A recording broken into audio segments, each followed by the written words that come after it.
Hello, everybody. It's Michael Hollands for Sound of the Movies. Today, I have the pleasure to be joined by Alan Silvestri. Over the course of his long and astounding career, Alan has written the music for films such as Romancing the Stone, the Back to the Future trilogy, The Abyss, Grumpy Old Men, Predator, Judge Dredd, Father of the Bride, Eraser, Forrest Gump, The Polar Express, The Bodyguard, The Mummy Returns, What Lies Beneath, Van Helsing, Blown Away, Death Becomes Her, The Quick and the Dead, Contact, What Women Want, Ready Player One, The Avengers, Pinocchio, and many more. On today's episode, we will focus on the 30th anniversary of Forrest Gump. It is my pleasure to welcome one of the greatest and most beloved composers the world of film has to offer, Mr. Alan Silvestri. What a lovely introduction. That's fantastic. So nice to be here with you. It's great to have you on my show. Thank you very much for taking the time out of your schedule. I really appreciate it, Alan. No, happy to be here. Great. As I mentioned in my introduction, the 30th anniversary of Forrest Gump is this year, actually. And it was the seventh film you had done with Robert Zemeckis back in 1994 when it was released. And in total, you have collaborated with Robert on 19 films, including the one which is coming this year called Here. What would you consider important when it comes to building a long-lasting and successful work relationship? Well, I think the key word which you just mentioned is relationship and everything that goes with that. Certainly for a successful relationship, there has to be a kind of a sharing of common goals.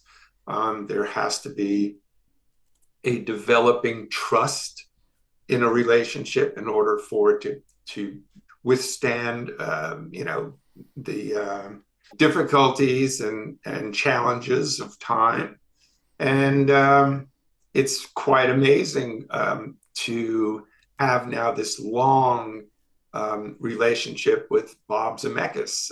You mentioned 40 years for Romancing the Stone, and that's where we first met. It's a tremendous honor for me because, Bob Zemeckis is one of the great directors, and he can have any composer to work on his films he wants. And the fact that he's come back to me over and over again over the past 40 years is a tremendous honor. Quite amazing, actually. One of the great directors, of course, you are one of the greatest composers out there. So you and Robert are basically mentioned in the same breath as, let's say, Steven Spielberg and John Williams, for instance. So, and of course, you have established a huge amount of trust. But when you started working on Forrest, how had your relationship changed up until that point in terms of communication and trust? And of course, communication is one of the pillars of every relationship. Sure. It's it's something that grows with each successive film because each film has its own unique challenges, and how one navigates that in the relationship kind of adds to what goes forward. And one of the interesting things that Bob and I have discovered over all these years is that every film we've done together now becomes part of our common language.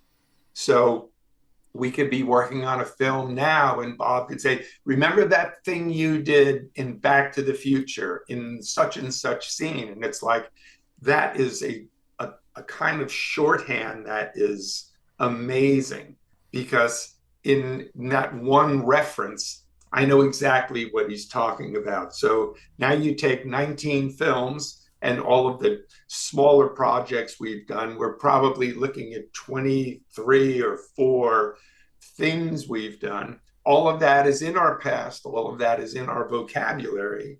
And one of the things we really feel and enjoy now is this kind of shorthand where we can get to the explanation very quickly now, like an old married couple.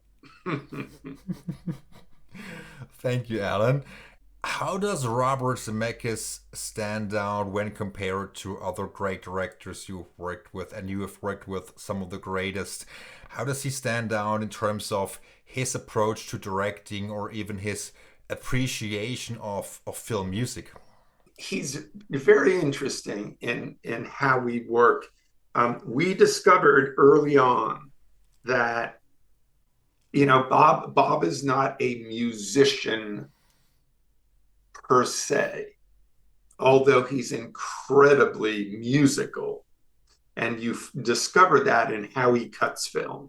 When he cuts film, he'll sit in the editing room with the editor, and he looks like a conductor in front of an orchestra when he cuts.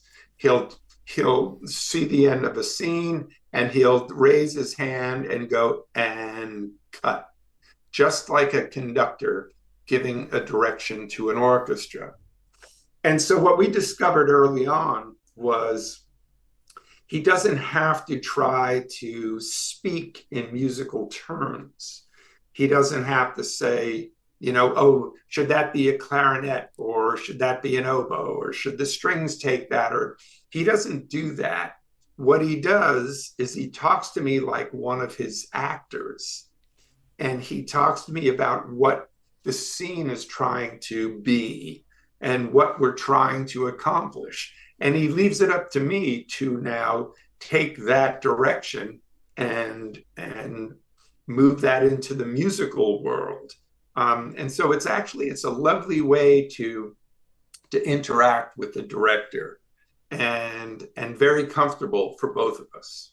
In terms of communication with Robert, for instance, on any of the films you've done, or let's say Forrest Gump, for instance, what do you think is the best way to find a common ground, or maybe even defend the piece of music when the music which was written doesn't resonate with the filmmakers at first for whatever reason? Well, what I've found with Bob in particular is if it doesn't resonate at first, it's not going to resonate. He is so, by the time we get to putting music to the film, he has such a long history with the film, through all of his preparation, through the shooting of the film, through the cutting of the film. He has just this kind of organic sense of what's appropriate. I would have to say earlier on in our time together, I would miss the mark more often than I do these days. And part of that, I think, is having learned what he likes, how he likes music to work in his film, the kinds of things he feels music can help with in the storytelling. So I tend to be a lot more accurate. But even to this day, if I were to play something for Bob that he didn't feel was appropriate, his response is immediate. He just knows, nah, it's not, that doesn't work. And of course, it's completely subjective, but that's his job, is to be completely subjective. He is the director, and it is his sensibility and sense of taste that has to guide the making of the film. So it is all that counts. And he's just very decisive like that. Does he tell you as to why he thinks it's not working, or does he just say, well, it's not working, we have to figure it out? Is he very clear in that? He's very clear, and one of the most magnificent things about Bob is he'll usually begin, if I play something for him that he doesn't feel works, he will usually begin by saying, I think I sent you off in the wrong direction here. He will always take it back on himself as the director. It's almost like he's saying, if I had been more clear in what I wanted you to do here, I know you would have done it. So if you did this, it's because I wasn't clear enough, specific enough in my direction for you to know what I wanted here, which is an amazing way for him to take that responsibility on himself rather than the other thing, which is, you made a mistake. You didn't do this right. What were you thinking? And all those kinds of defensive postures that could be taken. He's completely the opposite.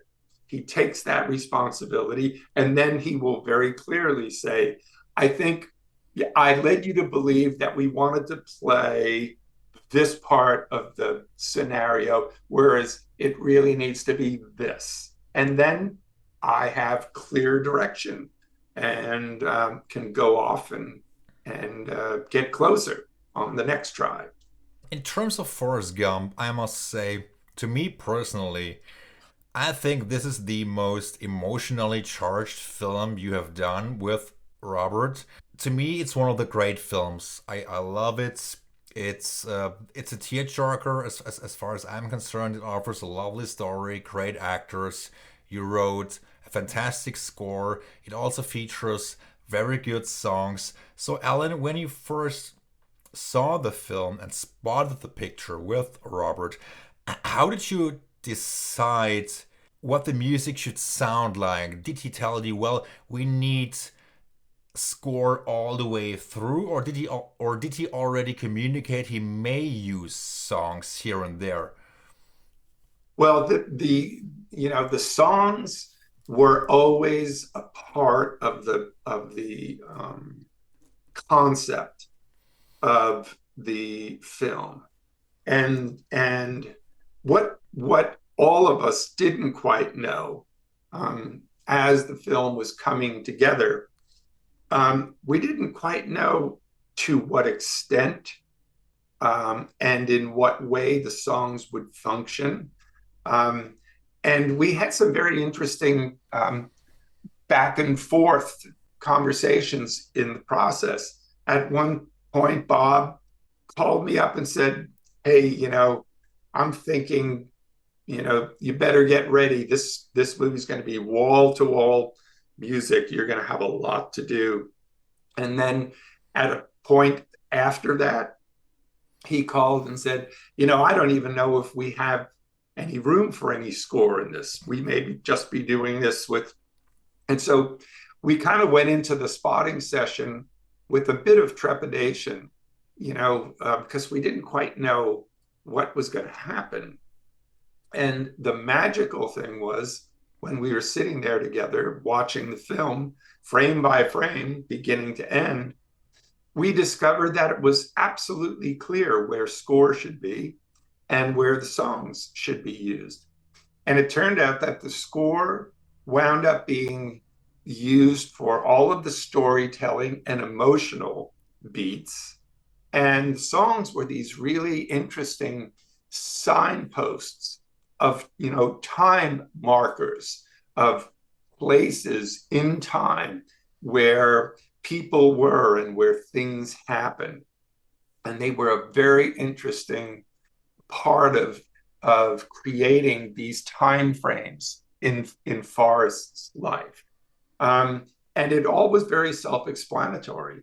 And so, for instance, in the opening, Bob, he'll make these statements sometime that they sound so benign, but they're loaded, where he'll say, well, look, so he stood up in front of the screen. There was no feather, of course.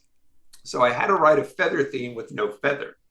But he stood up and he put his hand in front of the screen and said, see, we're going to have this beautiful feather, and it's going to come down and it's going to do this and it's going to land here and then it's going to fly up again and it's going to do this. And he said, we just need a piece of music here that basically essentializes the entire film. And so that is a daunting task when you hear it from the likes of Robert Zemeckis. And so that was the mission for that opening piece of music. Now, the ironic thing was having found that, having played it for him, and having him like it, I thought that I had cracked the code for the film and that we'd be using this theme everywhere. And little did I know that there was never going to be a place to even hint at it until the feather shows back up at the very end of the film. So it turned out to be bookends to the film, but never used anywhere else. Did you have to write many versions of the feather theme, or did it just come to you? It came out in 15 minutes. I put a little mock up together and drove down to Montecito where Bob was cutting the movie. He played it with the opening of the movie and he put it right in the movie. And and that is the tune, where it was, how it's laid out. It never changed structurally from there. Oh. And you just mentioned the bookends, but I think this theme contains the DNA of the entire score. Right. And you can read so much into it. You know, Forrest's journey, his character, or multiple characters, for instance. So it has a lot of emotional weight to it. And how did you develop the themes? I mean, of course, we have many characters. You, Yeah. Robin Wright's character, Jenny, obviously, and you wrote a new theme for the Washington reunion, and so on. Right. What can you tell me about how you perceived all of the different characters? Well, I that was a situation where I worked on the film sequentially from the very beginning to the very end. And as I had said a little earlier, I kept thinking, wow, this feather theme, we're going to use it everywhere. And of course, the next piece of music I had to write was Greenbow, Alabama. And the feather theme didn't work at all. And so there I was sitting there, and what am I going to do? Well, I have to do something different. And so I did something different. And all the way through the film, something would appear. Jenny and little Forrest sitting in the tree. This has got to be a whole different piece of music now. Bubba, they're sending me to Vietnam. I don't have anything that I've written that I can return to thematically. This needs to be its own piece of music. And you mentioned the Washington Memorial. There was nothing after everything that was done that I felt could even be adapted to give us that emotional tone that we needed when Jenny's, wading through the water. And so it was like that all the way through the film, that I had to continuously look for what the film needed, not what could be reused. One of my favorite pieces ever is the end credits suite of the score. I'm curious, do you mostly or individually respond to characters or to emotional content of the story? I think you have to keep an open mind and listen to what the film needs.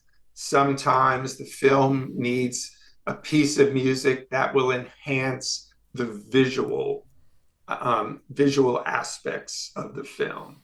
If you had a beautiful panorama and you have these, incredibly scopy shots, and other times it's the inner working of a character's mind that you're playing.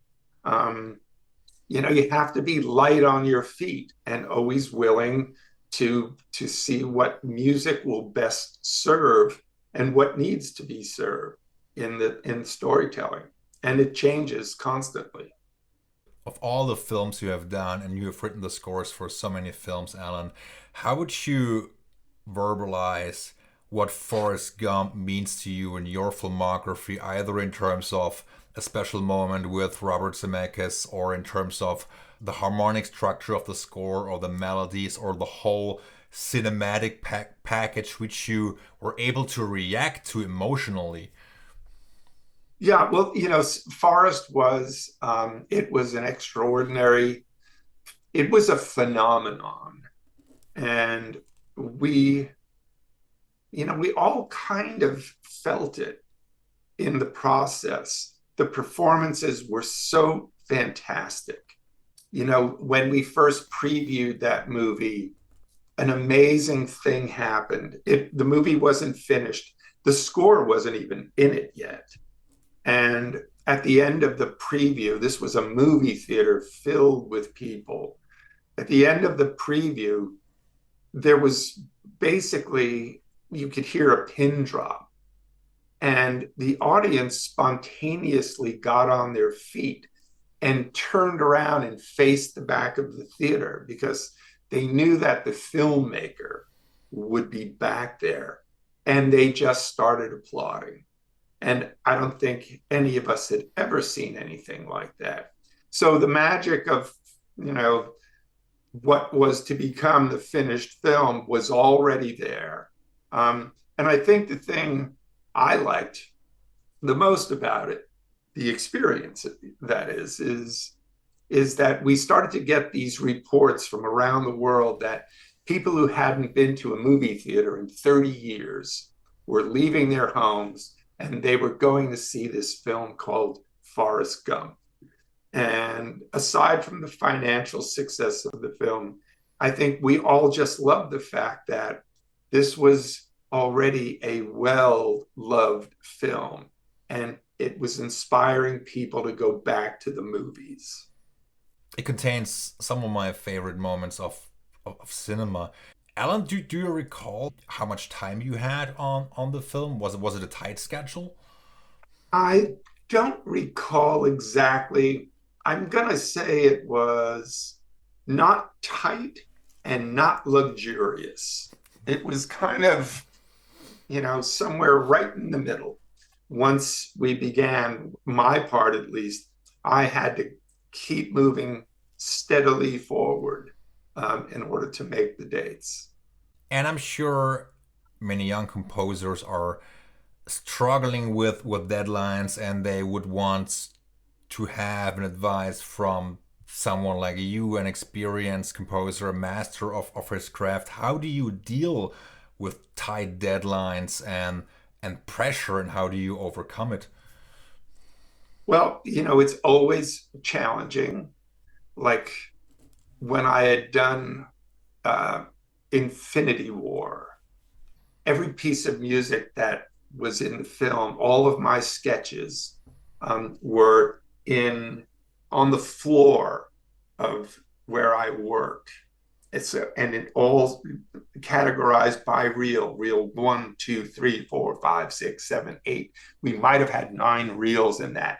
The floor was covered in music. And so that's fine. But now comes Endgame.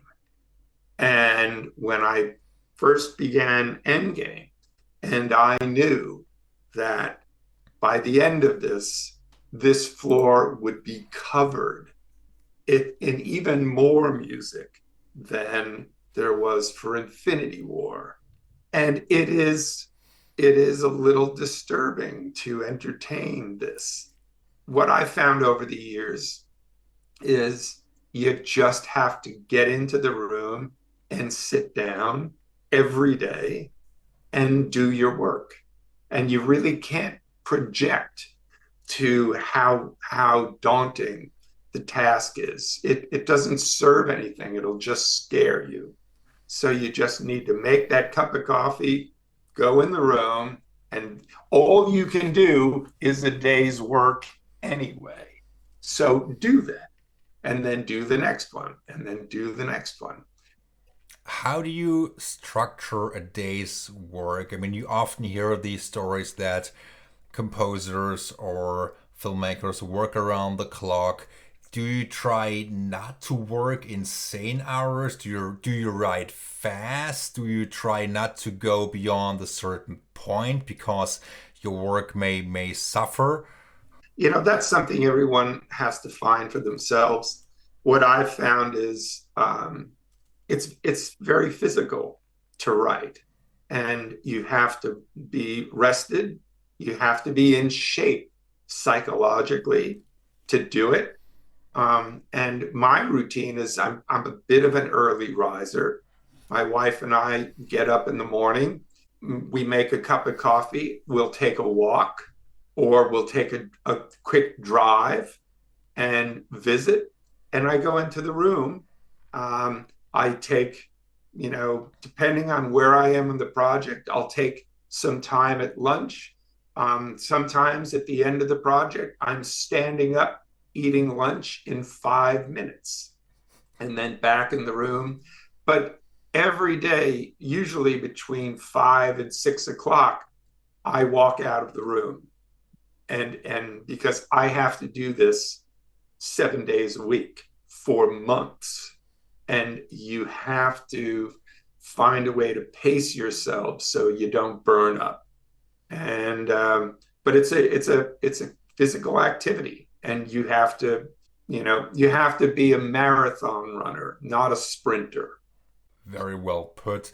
And Alan, do you recall a film or a scenario when the deadline was really insane and you had to really write extremely fast in order to make the deadline and the date of the recording session? Yeah, I got asked to look at a film called Practical Magic that starred Sandra Bullock and Nicole Kidman. They were in a bit of a spot. I guess the director hadn't liked what was happening musically. They wanted to try something else. They asked if I could literally get on a plane immediately and fly to LA and see the movie. And they said, "Well, would you be interested in doing this?" I said, "Yes." They said, "Well, you have to be finished with recording in 2 weeks. And it's a full blown film, orchestra score.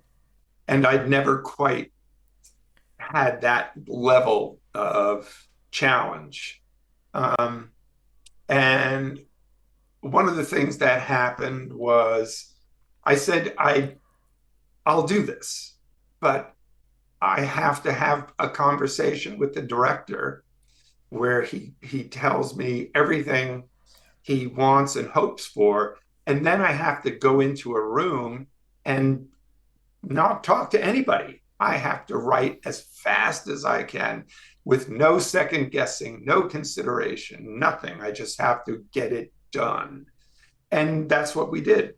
I've never had anything quite like that before or since, but we made the dates. So basically, there was no time to revise a cue, you didn't have feedback, nothing. Nothing. No, there Wow. was no time. And we all understood that that was the case.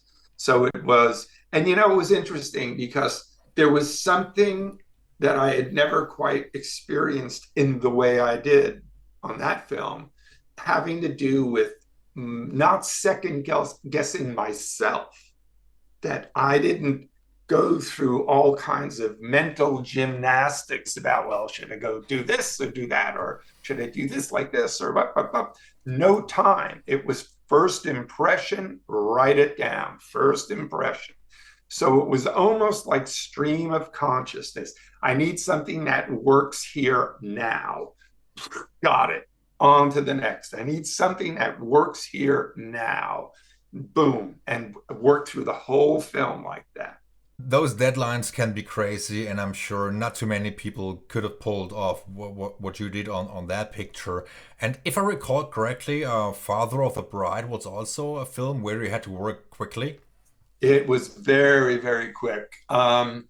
Charles Shire directed that, He had the movie transferred to a little Sony video player, and there was a plane service back then called the MGM. They had there a couple of planes where they had actual staterooms on the plane, and we went to the airport. He had a preview in New York. We went to the airport. We spotted the movie on the airplane, and we got to New York, checked into a hotel. We were driven to a preview out in New Jersey. And then I was brought back into New York, and I was on the same plane early the next morning back to LA to begin work. And yes, a very compressed schedule. Can work still be intimidating after all these years and decades, Oh, even? absolutely. I mean, I'm working on a film right now. You know, we've been at it for a while. There's a tremendous amount of music. Those dates are out there, and you know, that part never changes. You know, you just feel the pressure. You almost have to feel the pressure in order to be able to do the work, I think. Alan, how do you determine when less is more and when more is more? Obviously, you've worked on big pictures, you've worked on very emotional pictures, action oriented pictures. Some require a big score, some require a more nuanced score. How do you determine how to do it? Well, you know, that's one of the mysteries of the job. That can only come from a feeling of what will be appropriate. I mean, there is in every film there is an image, and it's not just a visual image. It's a complete image that includes the image. It includes the size of the story, and it includes the sonic part of the film, the sound of the film. So you put it all together, and it is an overall image of what this picture is and should be. And sometimes the sonic image is going to be better served by not having an overwhelming um, ensemble. For instance, when we did Flight, most of that score was built around a piano, and it was a smaller string ensemble. It wasn't the strings that I had on Infinity War, where now we have these epic kinds of images. It was a much more internalized score. A giant orchestra would have been inappropriate. It would have overpowered the images and felt out of place. So, you know, again, it always comes back to the movie, what the movie needs. In my career, I think nothing is more glaring as an example than Castaway. I mean, there, we didn't even hear any score for the first hour and 20 minutes of the movie. And then when we did, it was a single theme, for the most part, played the same way 4 or 5 times, and that was the score of the film. And yet that seemed to be the right thing to do for that film. Yeah, absolutely. Also a great film.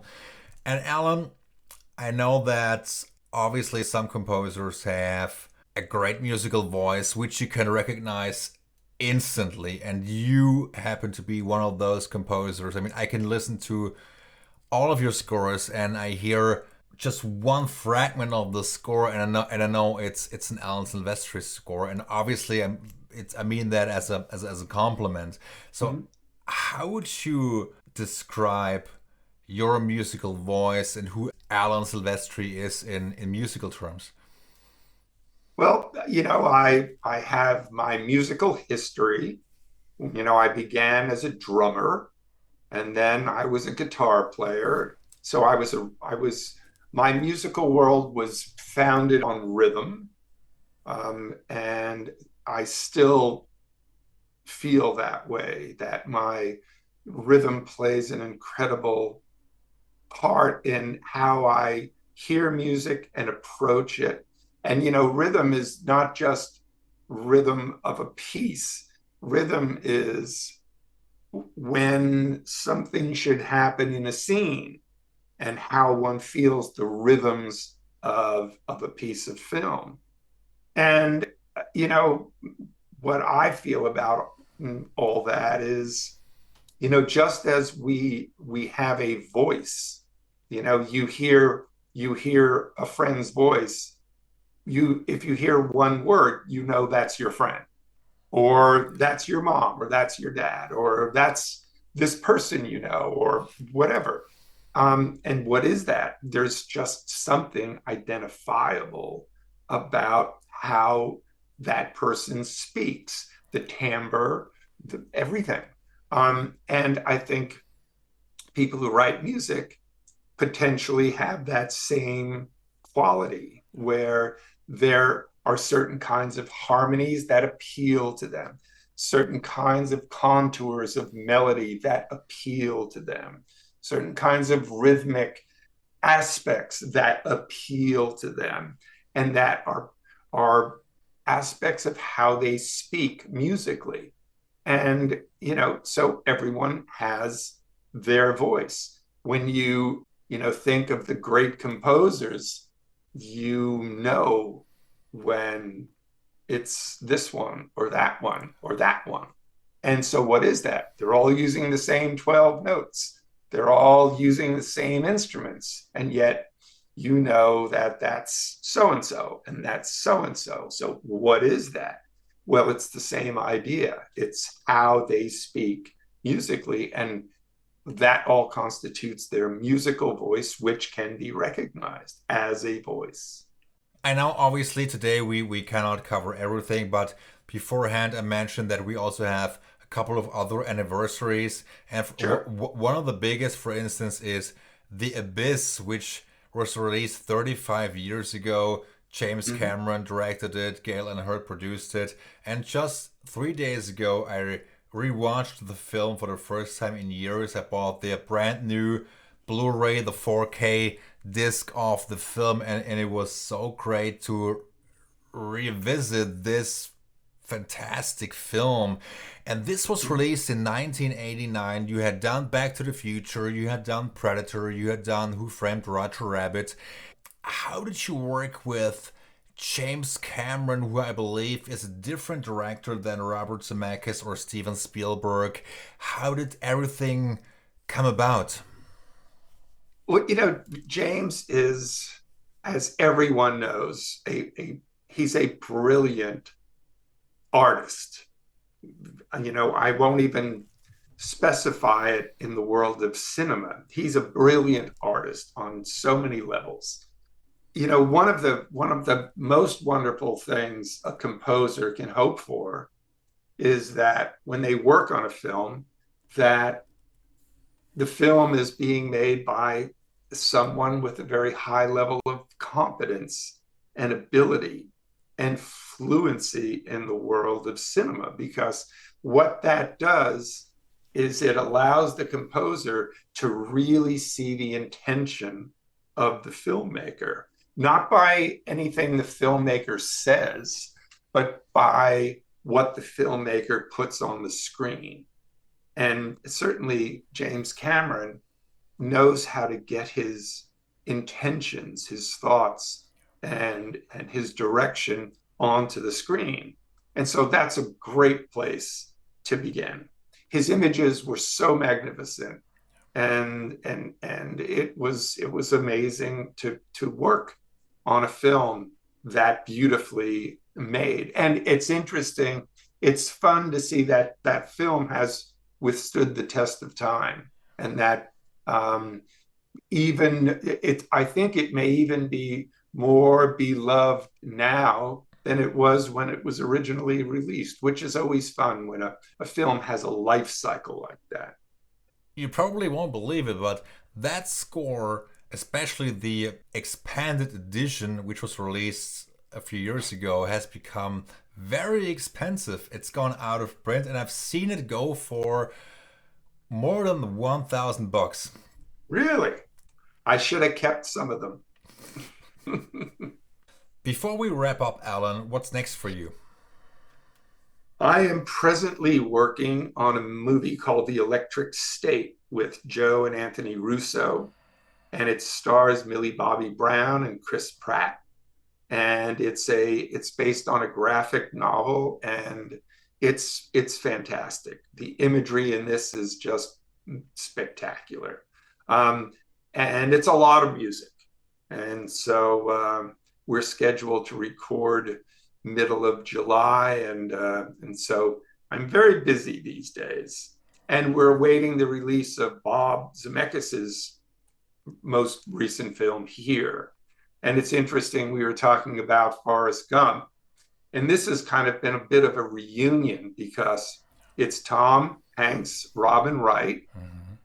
also with the addition of Paul Bettany and Kelly Riley, who are spectacular. But it's Bob and Eric Roth, who wrote the screenplay for Gump. Don Burgess, who shot Gump, Mhm. is the cinematographer. Joanna Johnston in design. So it's like the whole Gump team got together to do this film, and film's turned out to be wonderful, and we're really looking forward to the release, which I believe will be at the end of the year. Alan, is there anything else you would like to add before we wrap up for today? Now it's been lovely to chat. It's always lovely to chat with someone who really knows what they're talking about, and it's a pleasure. And I wish you tremendous success with everything you're doing. It's been a lovely time spent to talk about the movies. I would like to thank you for taking a time out of your schedule, and I'm glad you enjoyed the conversation. I loved every minute of it, and I am looking forward to chatting again down the road. Fantastic. Me as well. So have a great evening. It's evening where you are. Yes, it's almost 9 o'clock here. Yes, and All right. We'll see you next time. thank you, Alan. Take care. Okay. Okay. Bye bye. Take care. Bye.